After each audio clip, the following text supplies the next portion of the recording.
ऋतुतुल्यवेगं जितेन्द्रियं बुद्धिमतां वरिष्ठं वातात्मजं वानरयोत्तमुख्यं श्रीरामदूतं शरणं प्रपद्ये।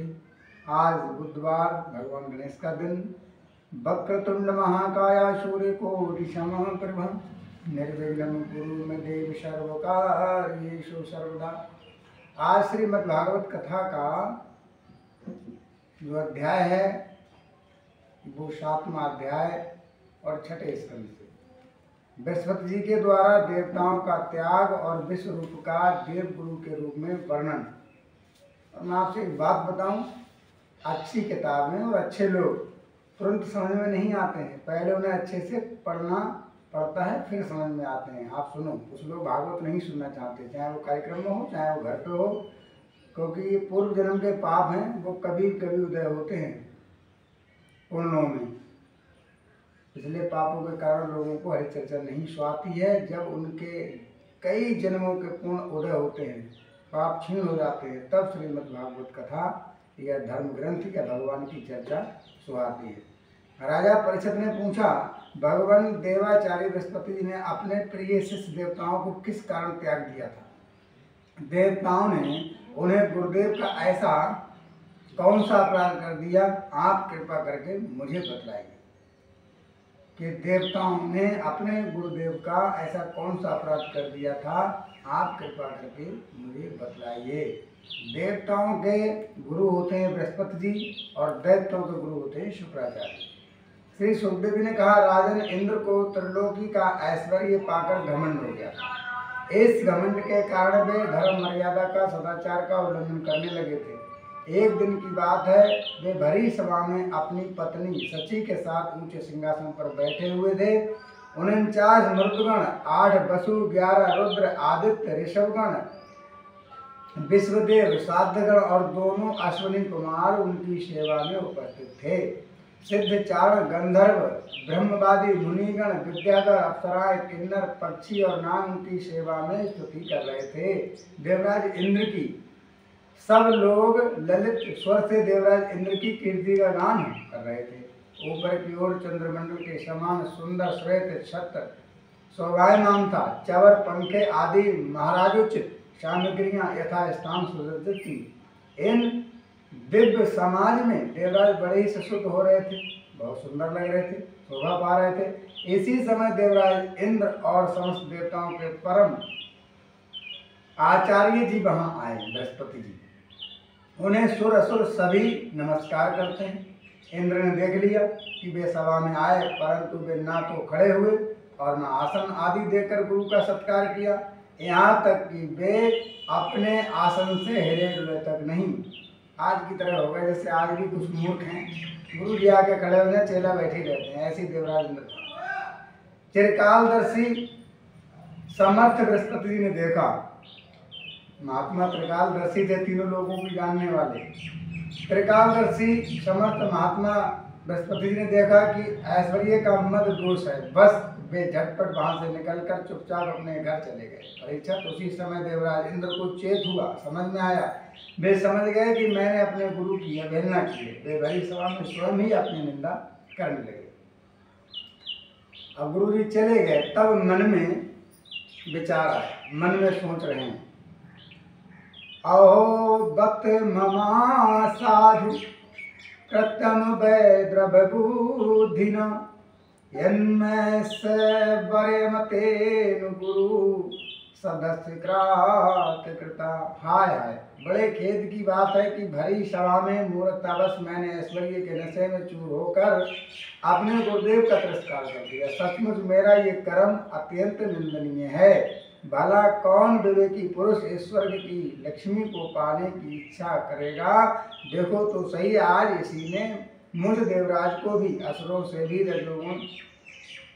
रजोगुणी भाव में कर दिया। असुरों के से जैसे असुर होते हैं वैसे ही रजोगुणी भाव में मुझे कर दिया। जो लोग ये कहते हैं कि सर्वभौम राज सिंहासन पर बैठा हुआ सम्राट किसी के आने पर सिंहासन से ना उठे, वह अधर्म का यानी वो धर्म का वास्तविक स्वयं नहीं जानते, ऐसा उपदेश करने वाले कुमार की ओर ले जाने वाले हैं, वे स्वयं घोर नरक में गिरते हैं। उनकी बात पर जो लोग विश्वास करते हैं वे पत्थर की नाव की तरह डूब जाते हैं। मेरे गुरुदेव बृहस्पति जी ने ज्ञान किया था, मेरे गुरुदेव जी जो हैं वो बृहस्पति जी ज्ञान के अथाह समुद्र हैं। मैंने बड़ी सत्ता की, दुष्टता की, अब मैं उनके चरणों में अपना माथा टेक कर उन्हें मनाऊंगा। महाराज परीक्षित देवराज इंद्र इस प्रकार सोच ही रहे थे कि भगवान बृहस्पति जी अपने घर से निकलकर योग बल से अंतर्ध्यान हो गए। देवराज इंद्र ने अपने गुरु को बहुत ढूंढवाया, परंतु उनका कहीं पर पता नहीं चला। तब वे गुरु के बिना अपने को सुरक्षित न समझकर देवताओं के साथ अपनी बुद्धि के अनुसार स्वर्ग की रक्षा का उपाय सोचने लगे, परंतु वे कुछ भी सोच न सके। उनका चित्त अशांत ही बना रहा। परीक्षित दैत्यों को भी देवगुरु बृहस्पति और देवराज इंद्र की अनबन का पता लग गया था। तब उन मधुमंत और अताताई असुरों ने अपने गुरु शुक्राचार्य के आदेश अनुसार देवताओं पर विजय पाने के लिए धावा बोल दिया, क्योंकि चाहे वो कोई भी हो, देवता हो, दैत्य हो, सुर हो, असुर हो, क्योंकि देवता और दैत्य दोनों भाई हैं। महर्षि बृहस्पति की संतान बस माताएं तो हैं, दिति और अदिति। तो जब तुम्हारा समय खराब चलेगा तो तुम्हारा भाई भी तुम्हारे लिए नुकसान देने के लिए तैयार रहेगा। उन्होंने देवताओं पर इतने तीखे तीखे बाणों की वर्षा की कि उनके मस्तक, जंघा, बाहु आदि अंग कट कर गिरने लगे, सब अंग कट गए। तब इंद्र के साथ सभी देवता सिर झुकाकर ब्रह्मा जी की शरण में गए। स्वयं भगु एवं समर्थ ब्रह्मा जी ने देखा कि देवताओं की तो सचमुच बड़ी दुर्दशा हो रही है, तब उनका हृदय अत्यंत करुणा से भर गया। वे देवताओं की धीरज बनाते हुए इस प्रकार कहने लगे। ब्रह्मा जी ने कहा, देवताओं बड़े खेद की बात है, सचमुच तुम लोगों ने बहुत बुरा काम किया। हरे हरे, तुम लोगों ने ऐश्वर्य के मत से अंधे होकर ब्रह्म ज्ञानी वेदत्त एवं संयमी ब्राह्मण का सत्कार नहीं किया। देवताओं, तुम्हारी उसी अनीति का ये फल है जो तुमने गुरु जी का सम्मान नहीं किया, कि आज समृद्धशाली होने पर भी तुम्हें अपनी निर्बल शत्रुओं के सामने ही नीचा देखना पड़ा है। देवराज देखो, तुम्हारे शत्रु भी पहले अपने गुरुदेव शुक्राचार्य का तिरस्कार करने के कारण अत्यंत निर्बल हो गए थे, परंतु अब भक्ति भाव से उनकी आराधना करके वे फिर धन धान्य से संपन्न हो गए हैं। देवताओं, मुझे तो ऐसा मालूम पड़ता है कि शुक्राचार्य को अपना आराध्य देव मानने वाले ये दैत्य लोग कुछ दिनों में मेरा ब्रह्मलोक भी छीन लेंगे। ये स्वयं ब्रह्मा जी कह रहे हैं। गुरु का सम्मान करना चाहिए। भृगुवंशियों ने इन्हें अस्त्र शास्त्र की पूरी शिक्षा दे रखी है। ये जो कुछ कहना चाहते हैं उसका भेद तुम लोगों को नहीं मिल पाता। इनकी सलाह बहुत गुप्त होती है। ऐसी स्थिति में वे स्वर्ग को तो समझते ही क्या हैं, वे चाहें तो जिस लोग को जीत सकते हैं। सच है, जो श्रेष्ठ मनुष्य संत ब्राह्मण गौ गोविंद और गौओं को अपना सर्वस्व मानते हैं, गुरु को सर्वस्व मानते हैं और जिन पर उनकी कृपा रहती है, उनका कभी अमंगल होने वाला नहीं है। इसीलिए अब तुम लोग शीघ्र ही त्वष्टा के पुत्र विश्वरूप के पास जाओ और वे अपनी उनकी सेवा करो। वे सच्चे ब्राह्मण, तपस्वी और संयमी हैं। तुम लोग उनके असुरों के अति प्रेम को क्षमा कर सकोगे और उनका सम्मान करोगे तो वे तुम्हारा काम बना देंगे। श्री सुखदेव जी कहते हैं, राजन परीक्षित, जब ब्रह्मा जी ने देवताओं से इस प्रकार कहा तब उनकी चिंता दूर हो गई। वे तुष्टा के पुत्र विश्वरूप ऋषि के पास गए। तुष्टा समझ में आता हो तो त्रष्टा के पुत्र हैं, उन्हीं के पास गए। उन्हें हृदय से लगाकर उन्हीं कहने लगे। देवताओं ने कहा, बेटा त्वष्टरूप, तुम्हारा कल्याण हो। हम तुम्हारे आश्रम पर अतिथि रूप में आए हैं।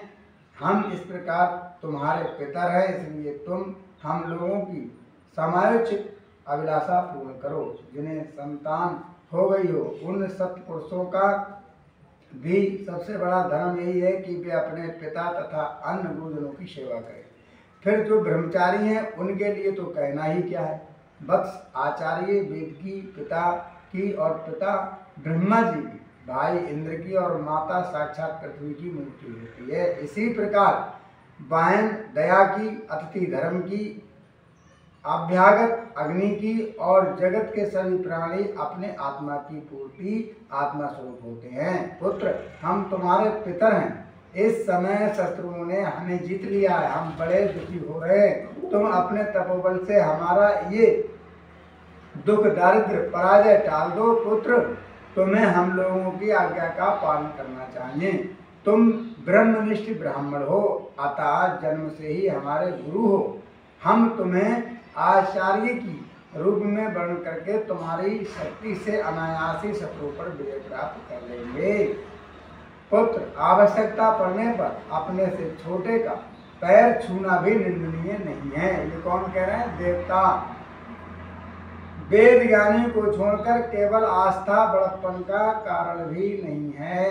वेद ज्ञानी को छोड़कर केवल आस्था बड़प्पन का कारण भी नहीं है।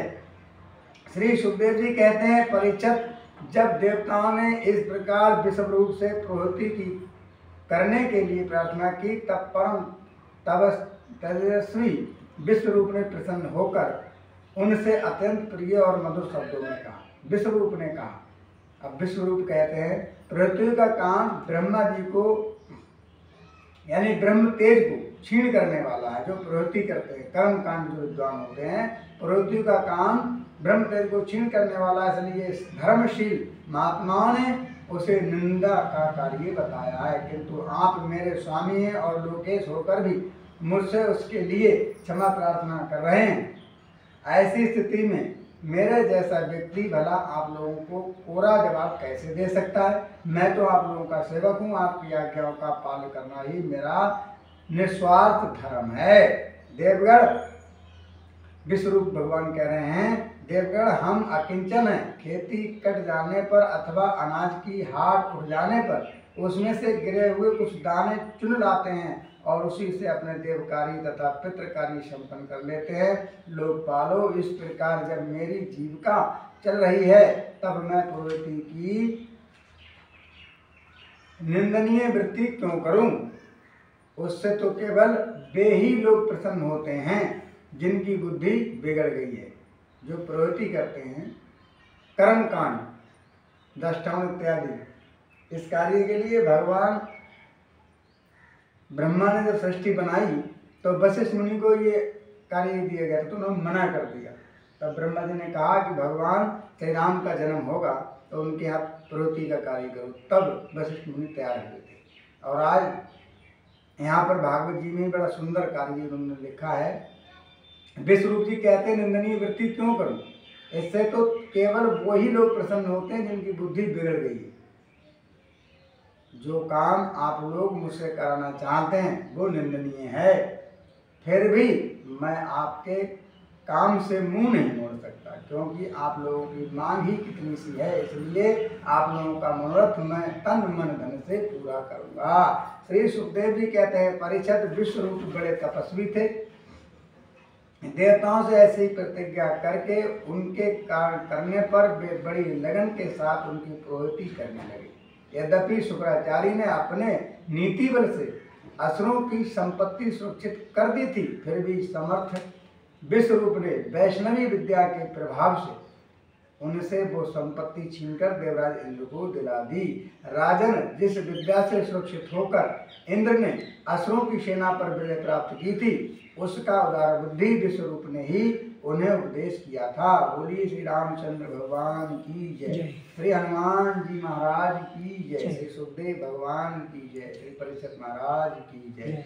इत श्रीमद्भागवत पुराणे परमहंसाय संहितायां षट्खंडे 7वां अध्याय समाप्त। अब कल बहुत ही सुंदर कथा 8वां अध्याय में नारायण कवच का उपदेश होगा। नारायण कवच, यहीं से कथा आगे बढ़ेगी। राजा सुखदेव वो राजा परीक्षित सुखदेव जी से पूछेंगे। बोले हनुमान जी महाराज की जय।